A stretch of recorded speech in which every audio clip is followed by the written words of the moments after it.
I guess we'll get started, guys. Thank you and welcome for coming to the April Cocktails and Conversations event. Well, I want to say thank you so much for coming out tonight. We have Sharon Weber in the house, and she is from both, well, she's got a place in Delray Beach, Florida, and she's also from the Boston area. She's been a corporate trainer for the past 15 years for Fortune 500 companies, which prompted her to write this book, Hot in the Pot, and which is a survival guide to surviving in the corporate America world. Now, I'm not going to go into any further. I want you to be the person that's talking about it. So without further ado, if you want to give a nice little clap to Sharon Weber. Thank you for having me. Let me just ask, raise your hand if you're phony. You phony? Raise your hand. There you go. Yeah, there you go. Hey, be proud. If you're phony, be proud. When we think about being phony, you think, oh, well, I'm not really phony. I always wonder if phony people do raise their hands, right? So what I'd like to talk about tonight is this whole thing about authenticity and the power of authenticity. And how I kind of became aware of this is the Post-it story, which some of you know, the Post-it story. All right? I'm a contractor, so I get hired to go into companies and do trainings. Well, one company asked me to come in to take over a position for like 3 or 4 months while they were recruiting for that position. So I was really excited. It was like 3 or 4 months worth of solid work, and I was, taking the commuter boat into work, and I was so excited, and I was meeting all my new colleagues, and I was just thrilled, right? Well, 6 weeks later, I'm taking the commuter boat into work.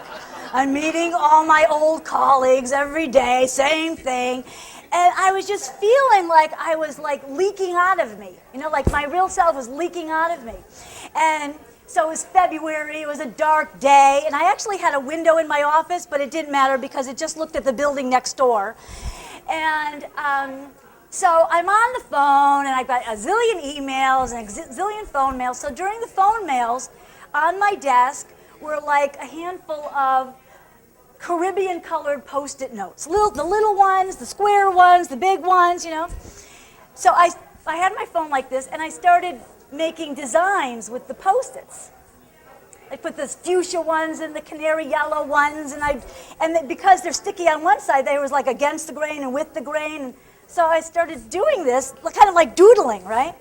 Well, by the end of the week, my whole office was completely wallpapered with these Post-its, and they were fanned and bobbing and around my desk, and they brought me so much alive. I was like, the color was bringing me back alive. And other people were coming in, and they were like, oh my God, I love coming by here, and I was more productive, and I was feeling more energy, until one morning, I was adding to it, and it was a message from my manager. Looks like someone's on psychedelic drugs, take them down. And my heart kind of sank, but it was a temporary job, so I wasn't going to fight the battle.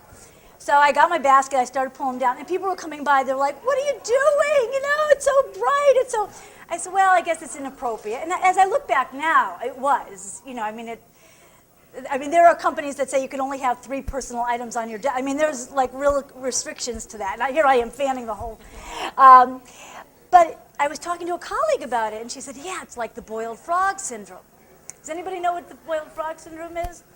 At first I went, oh, not that we're boiling any frogs, but if you wanted to, and you tried to put a frog in a pot of hot boiling water, it would squirm and squiggle and jump out, right? But if you put it in a pot of tepid water and increase the temperature 1 degree at a time, it would adjust unconsciously 1 degree at a time and eventually adjust to, sadly, its own demise. And so that's what sparked me to write the book, Hot in the Pot, A Survival Guide to the Real You in the Corporate World. Because I felt that my real self was that frog.